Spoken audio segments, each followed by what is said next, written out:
there's always a gap between how we could do something at our best and how we usually do it. And that is where all of our growth lies. And that's where the ability to put our whole heart into things really lies, minding that gap. And then love is actually what closes it the most. Before we get started, if you enjoy these episodes, you might want to check out more at OptimalWork.com. Our website offers unique content, tools, and exercises to help you thrive at work and beyond. We have an in-depth masterclass covering our entire theory of growth, daily recommendations for personalized advice, and a platform to help groups and organizations learn and practice optimal work together. You can get a free trial at OptimalWork.com. Now let's start the episode.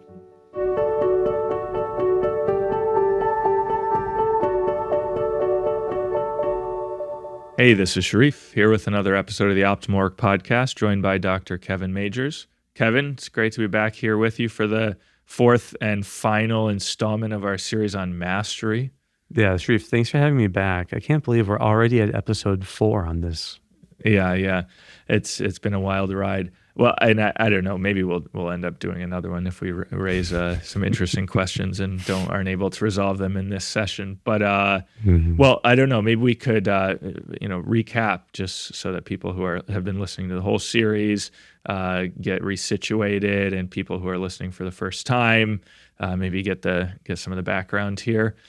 Great. To jump in then.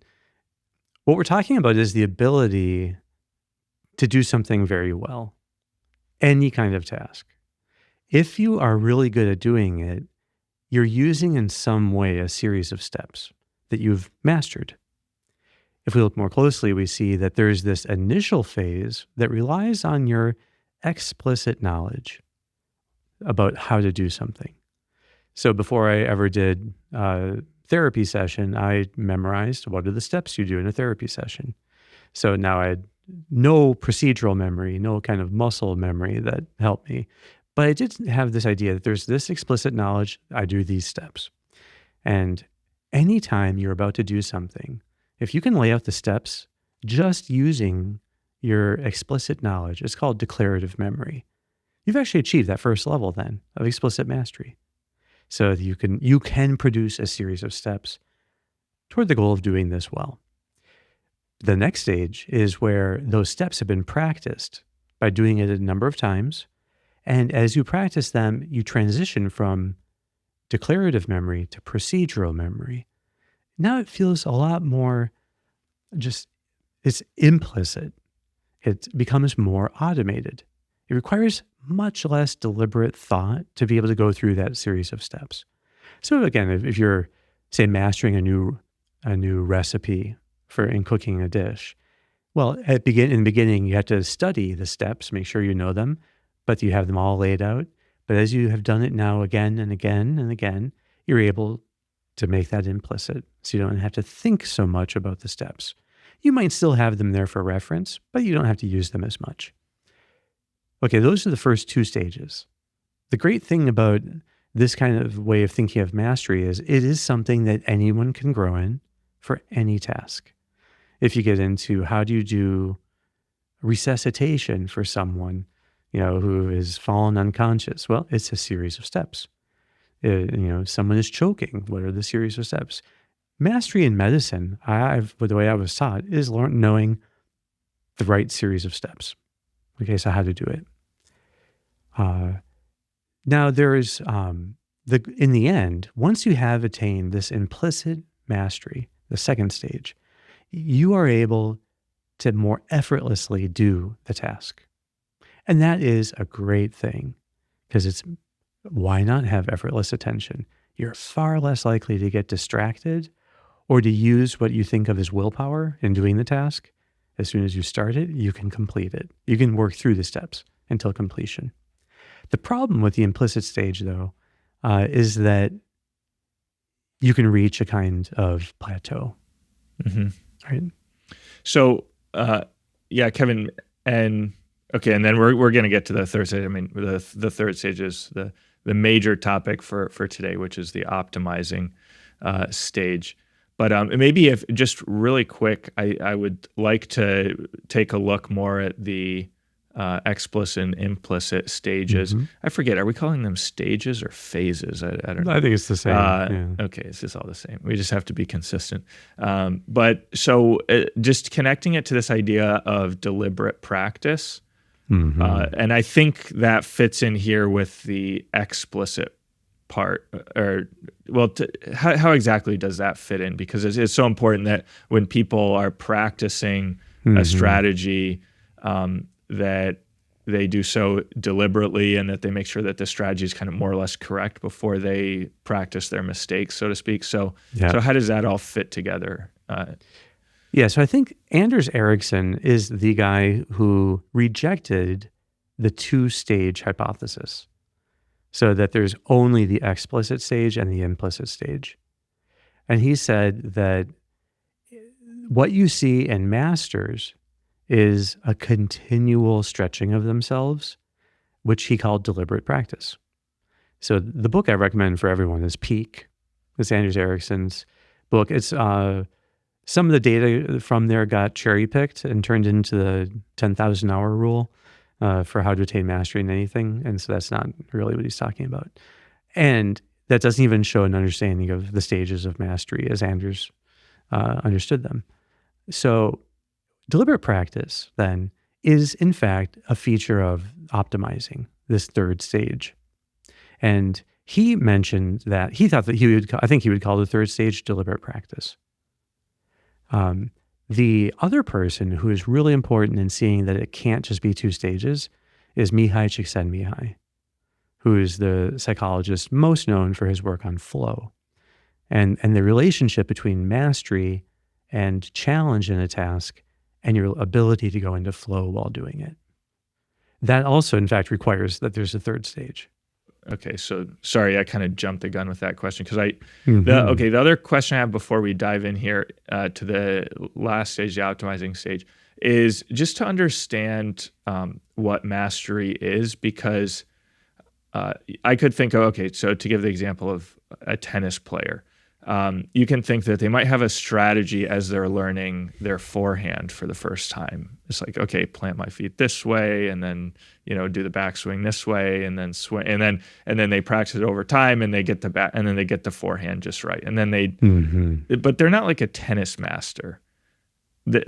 I mean, they might have a good forehand or something, and then the backhand, and so. But to be good at tennis means that they're combining all of these sub skills into like a full game of playing tennis, right? So it kind of mastery seems to require many different strategies for addressing different types of situations. And I would guess as a psychiatrist, it's kind of the same. That when you deal with a patient, you're not just deploying one strategy over and over and over again, but a lot of it is figuring out, given the situation, how am I going to approach this? And then maybe you deploy a particular strategy. Yeah, I think that's right. And you can think of it with the piano, for instance. So once you've mastered a particular piece, you're not an accomplished pianist yet. So, but you would think that the ability to play many different types of pieces, that would get you much closer to there. But the highest level is a kind of creative mastery where you can, on the spot, compose your own pieces. And I've known people like that, where they can produce any kind of, you can ask them for, what was it? I remember once there was a student here who we asked him to do the Harvard Fight song, and he could play it perfectly just from having heard it at a football game. And then we asked him to do it in the style of Bach, just with a group of friends. And he's completely transformed it into this Baroque harpsichord piece. It was absolutely incredible. But he could play anything. And he could compose on the spot. And you could tell him a mood you wanted. He could compose in that mood. So that's a very high level of mastery of piano. And that's what the great composers had for the most part. So I think that there are these marks that you get more and more flexible and creative in deploying strategies. And that then shows itself in being able to kind of chart new territory and come up with new genres. And that's what the real leaders in the field are able to do, is to create new ways of helping people or of understanding something or of performing something.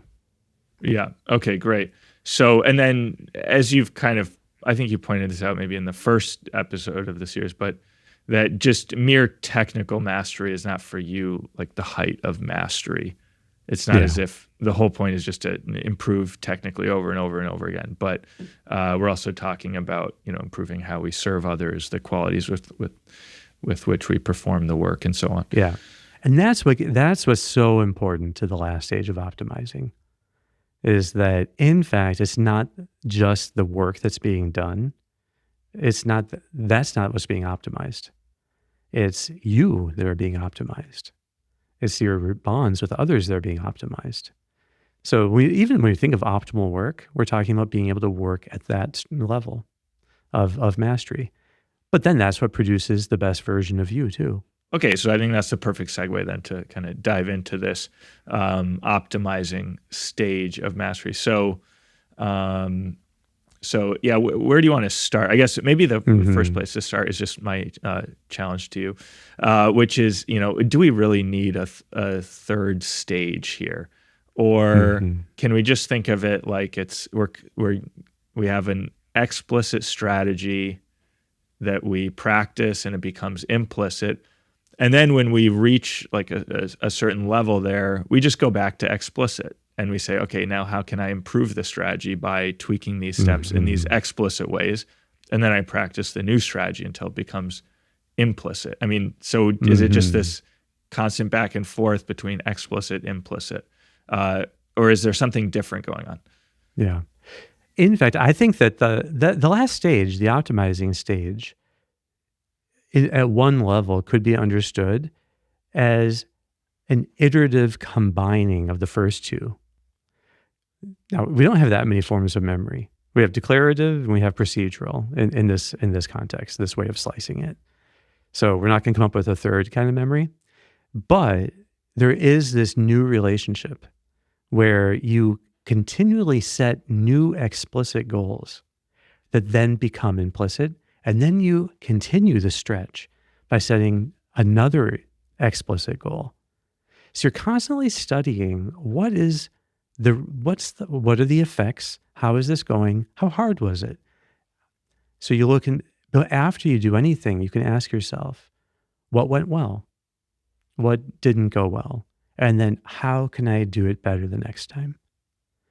And that's the question of the optimizing stage. So you're always trying to look at reality, because when you're making steps, when you're modeling how to do something, that's very much in your head. It's very left-brained, that you just come up with, okay, here's the steps. This is the algorithm. So that kind of algorithmic thinking is very characteristic of the left brain. But that is what gets utilized for right brain ends. So if the explicit stage lays out what you're doing step by step, the implicit is how you do it to get better and better.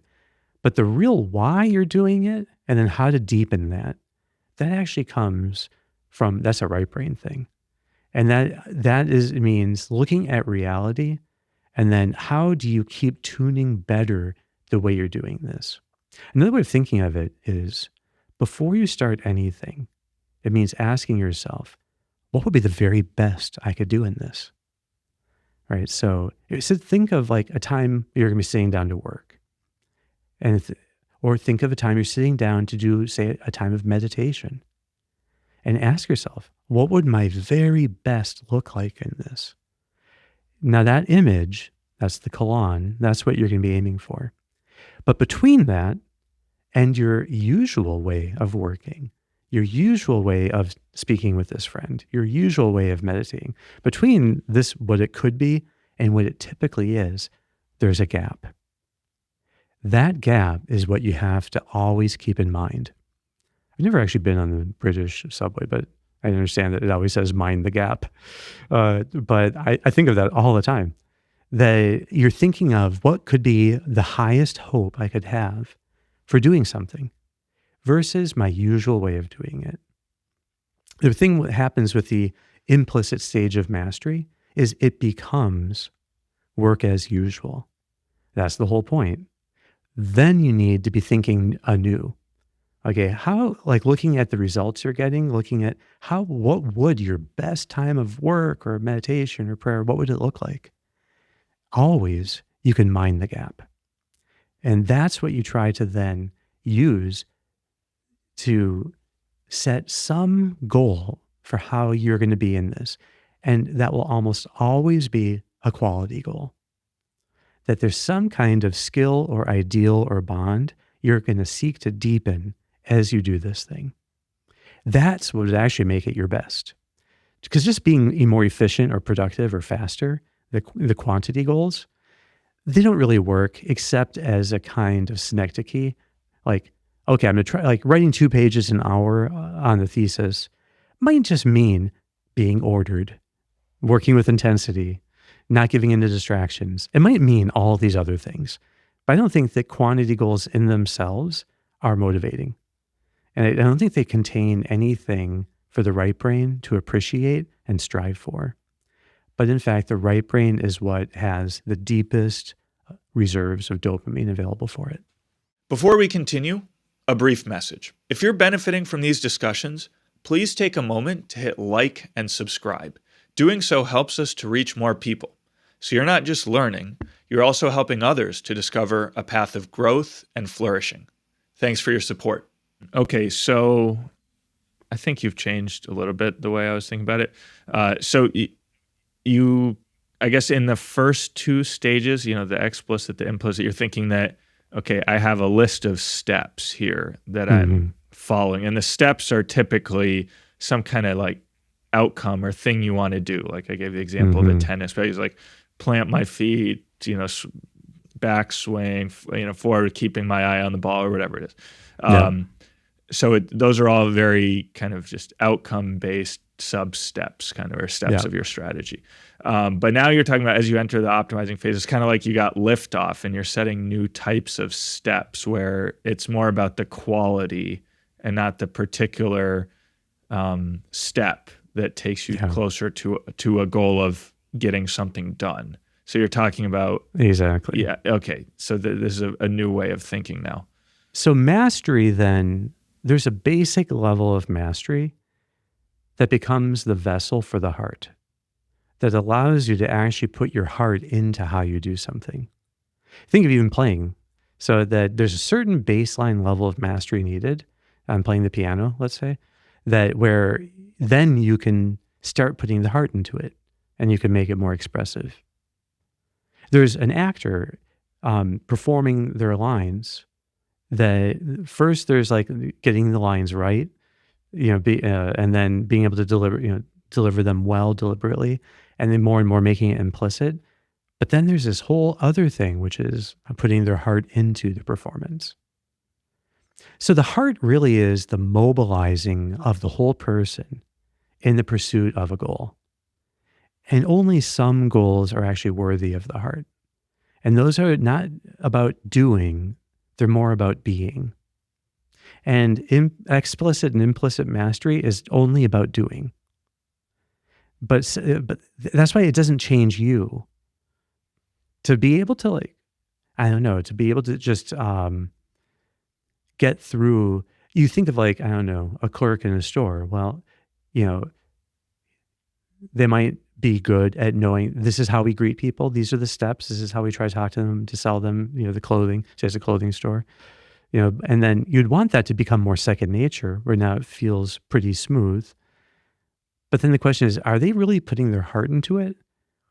If they put their heart into it, if they actually set goals, like I'm going to try to be more kind, I'm going to be more warm, more genuinely helpful to everyone who comes in, that clerk actually becomes more kind and warm and genuinely helpful themselves. They end up being the subject of the mastery, which only happens in that last stage of the optimizing, where you learn to set quality goals that shape you even more than it shapes the work.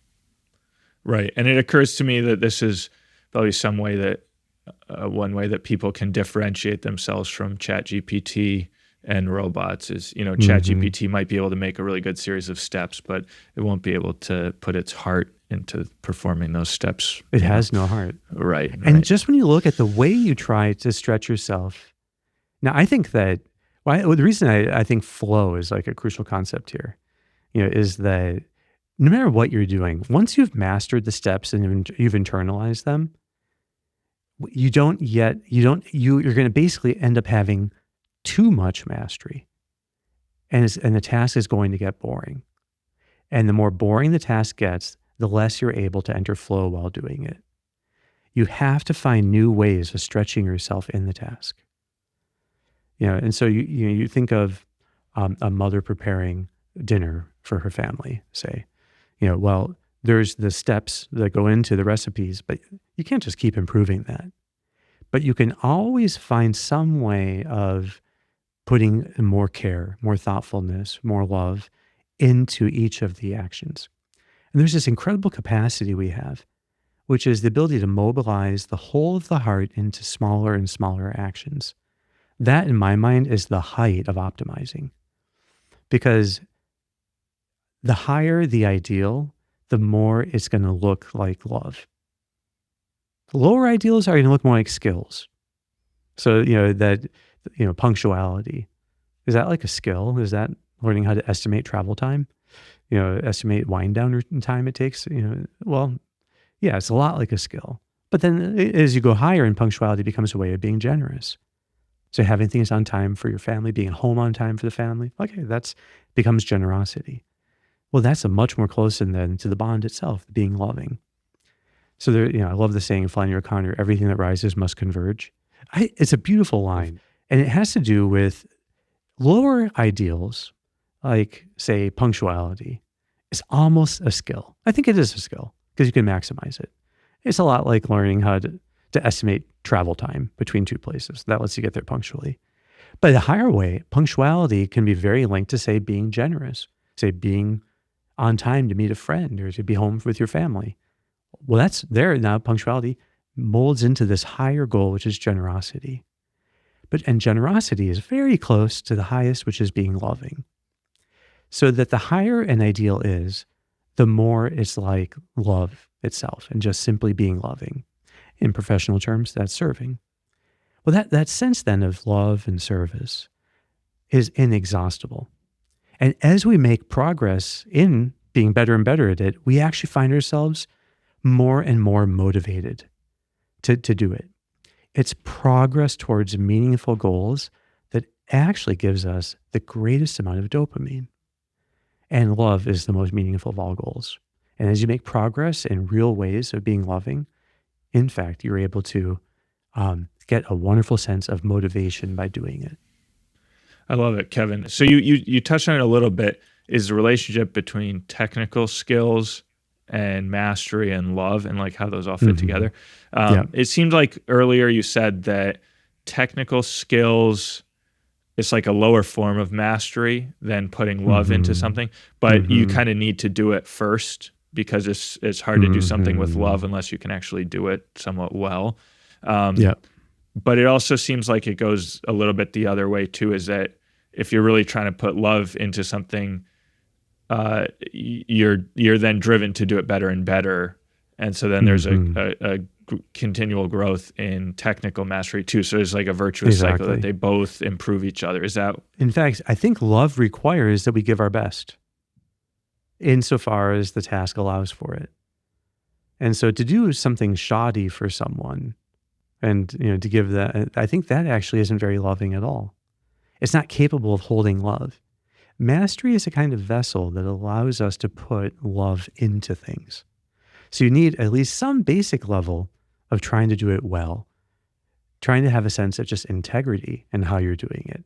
That is like a fundamental level, but it really is that there's a kind of mastery there that allows you to then put love into doing it. So you end up with, you have the what and you have the how because it gets more and more implicit, but the why is love. So if people are working with love, learning how to put love into small details, they will always be stretching themselves. So love, in fact, is the secret to flow. If we worked with love in everything we did, we would stay in flow all day long. And whatever you're doing, if you can put a motive of love into it and you're not sure how, well, then just try doing it better. try seeing, okay, if you had a little more mastery here, who could you love and serve better with this? At least you could be shaping yourself in a way that the ones you're closest to in life would appreciate, that you'd be making yourself better by doing this. And that would be sometimes the best gift you can give to others is the best version of yourself. Oh, yeah. Kevin, that kind of exhausts the questions I have for you today, and we're getting close here on time. So I don't know Wonderful. if you have any. I think this question, just to highlight that there's always a gap between how we could do something at our best and how we usually do it. And that is where all of our growth lies. And that's where the ability to put our whole heart into things really lies, minding that gap. And then love is actually what closes it the most. And I said we're out of time, but just to follow up, I was just talking to some people yesterday, and I was just trying to emphasize, and I think it was a new idea for them, was the moment that you sit down to work. Yes. Like really taking advantage of that and seeing that as such an important moment when you're going to set the trajectory for the next, 30 minutes, 45 minutes, up to an hour, 90 minutes or whatever it is, however long you're going to work. Yeah. That when you sit down, really taking the time to, call to mind that ideal that you want to be living and how you want to do the work. Yeah. And one of the most rewarding experiences is seeing that you can actually serve people, even in very simple ways, but they're completely noble, and they're ennobled by the love you put into the service. It's not the outcome that determines the nobility of a task. Think of Jiro and the way he made sushi for people. From my favorite documentary, Jiro Dreams of Sushi. Exactly. Yeah. I think Jiro dreamed of loving people by giving them the very best sushi. That Jiro was actually giving himself to people. He did the sushi with incredible care, but it wasn't something negative or obsessive. He wasn't just a perfectionist. Actually, he was living generosity and service to a very high degree, even though it was in something very small and everyday, like sushi. But then he, in fact, made the most remarkable sushi. He actually learned to take something ordinary and make it extraordinary, even on a human level. Like, it's the best sushi ever made as far as we can tell. But I think that there is a sense that no, even if that hadn't been attained, you can still do it with extraordinary love. Wonderful. Well, Kevin, I think that's a great note for us to end on here today. All right, Sharif. Awesome. Okay. We'll be back next week. Until next time. Thanks for tuning in to today's episode. If you enjoyed our conversation and you're looking for more in-depth guidance, check out OptimalWork.com, our unique platform that delivers content, tools, and exercises to help you thrive at work and beyond.